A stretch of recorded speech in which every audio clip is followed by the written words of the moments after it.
I was asked a short while ago if I'd do an article on female sex robots and how they're possibly going to put women in a very awkward position indeed.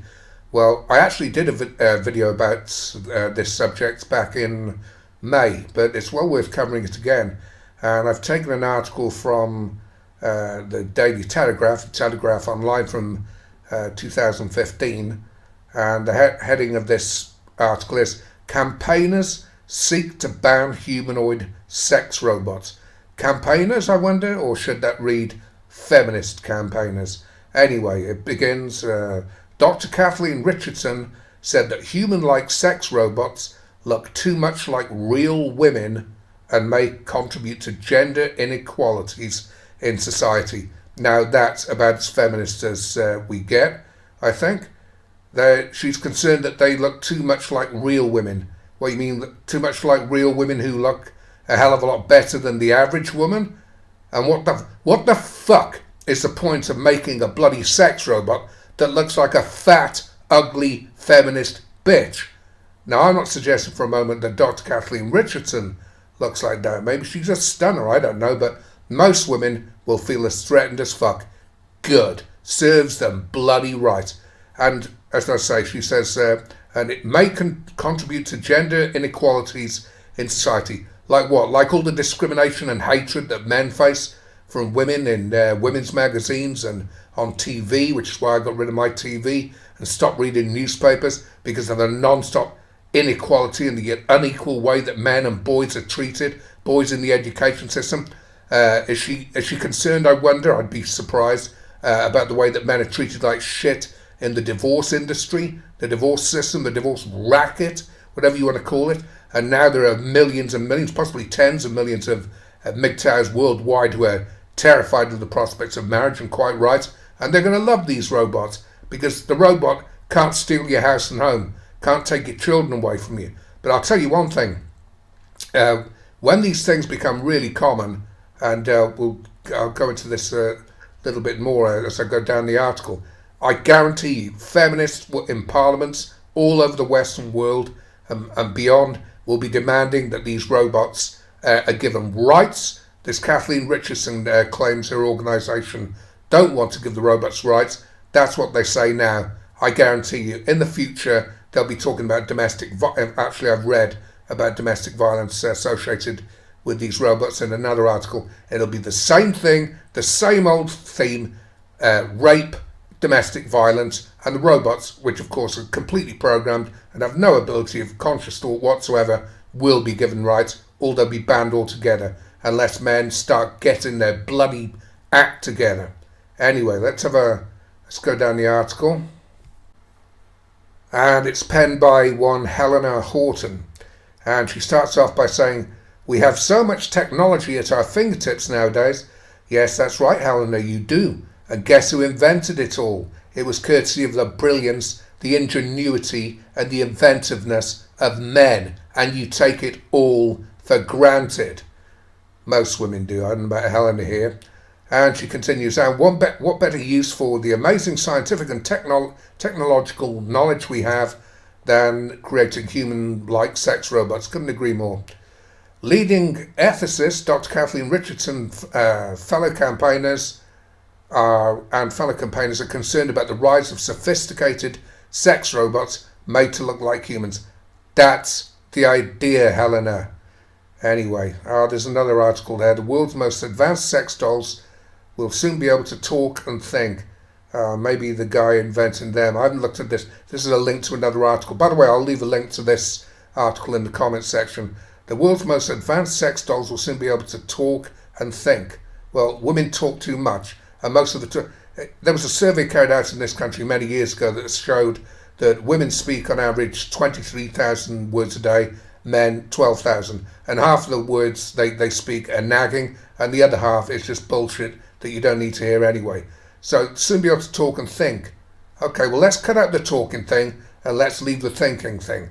And then you'll know you have a robot. They won't be like real women, because most real women don't fucking think for themselves. They allow feminists to do their bloody thinking for them. Anyway, and this is a real campaign here. The article continues. The campaign against sex robots, I kid you not, I'm going to look that up sometime and have a look at it.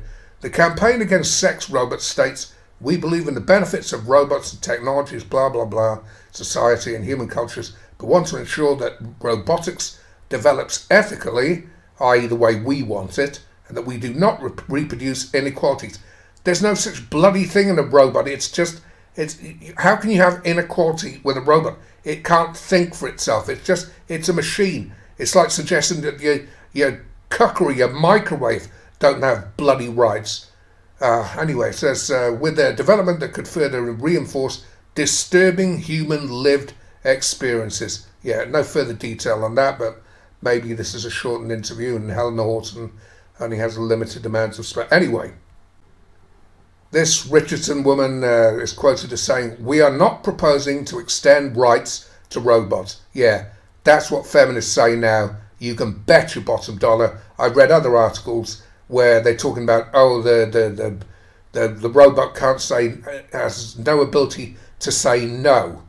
In other words, how can you rape a fucking robot? And I've read other articles which have suggested that a man might beat his robot. So fucking what? Anyway, this is what she says. We do not see robots as conscious entities. Yeah, because they're not conscious entities. We propose instead that robots are a product of human consciousness, and creativity and human power relationships are reflected in the production. Yeah, human power relationships. That phrase just stinks of feminism. Are reflected in the production, design and proposed uses of these robots. As a result, we oppose any efforts to develop robots that will contribute to gender inequalities in society. Yeah, like all the inequalities that men and boys face, which feminists don't give a shit about. Anyway, there's a little poll you can fill in attached to this article as to whether you'd have sex with a robot or not. I filled in yes, of course, it's yes or no, and 62% agree. So it seems that we're in the majority. But then feminists are a tiny minority of women, and they always seem to get their own way. Anyway, it says here the New York Times reported on Matt McCullen, there's a link to that article, who's in the process of developing sex robots capable of speech. No, Matt, not unless they completely agree with every bloody thing you said. Anyway, his prototype is Denise, who speaks to him in the video. She says, I have a lot of dreams. I dream about becoming a real person. Well, that's what's been programmed into her. She isn't real. She communicates her... No, she's not communicating. It's communication of a sort, but it's programmed into her. I can't remember the name of the woman who's penned the article now. Her hopes to become the world's first sex robot. Slowly moving her... This is where female emotion comes in. Slowly moving her plump, glossed lips and blinking vacantly. Do I sense a little jealousy here? Blinking vacantly. I thought that's what most women did anyway when you put something difficult to them. You know, such as, do you understand that there are so many MGTOWs in the world, millions if not tens of millions, because you are greedy, hypergamous, demanding, selfish, gynocentric bitches who steal everything in the divorce courts, you know, and then you blink vacantly about it. Is that what she means? I have no idea. This is what campaigners want to ban. Plump gloss lips, then. The robot is more attractive than them, possibly. Is that what they want to ban? But tech enthusiasts hope that this thing will grow in sophistication. Well, it's going to. You can bet your bottom dollar on that. I'll wrap it up as quickly as possible. McCullen is hoping to sell robots for £40,000. Fuck. No, well, that's no pun intended. I'm going to fuck a £40,000 robot. That's almost as expensive as a real woman in the event of a divorce.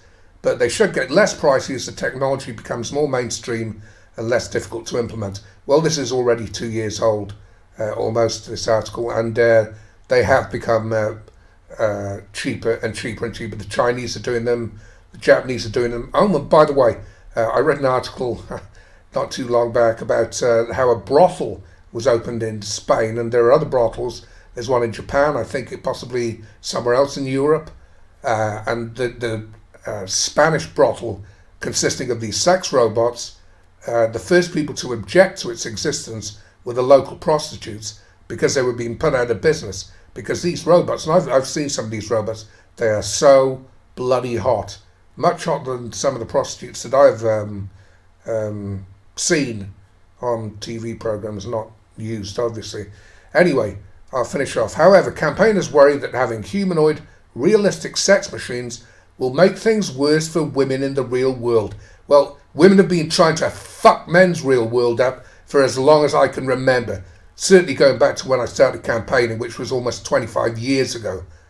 I don't give a shit whether they make things worse for women. Maybe women will wake up and stop treating men like fucking shit.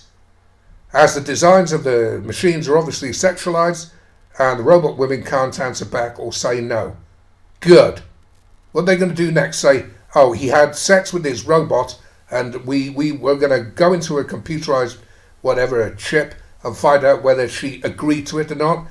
Do I detect false accusations of rape coming from the robot women, or being or the feminazis getting laws passed so they have to be programmed this way, and they can't answer back? Well, thank fuck. Sick and tired of women answering back. They worried that this may desensitize people towards the wants and needs of real women, the article concludes. I don't give a shit about the wants and needs of women, real women, because I'm sick and tired of hearing about it, and they don't give a shit about the wants and needs, the modern woman that is, the wants and needs of men. Don't give a shit. Anyway, I'll leave a link, like I say, to the article in the comments section. This is my longest video so far. Thank you very much. If you've got this far, please consider subscribing or liking. Thank you.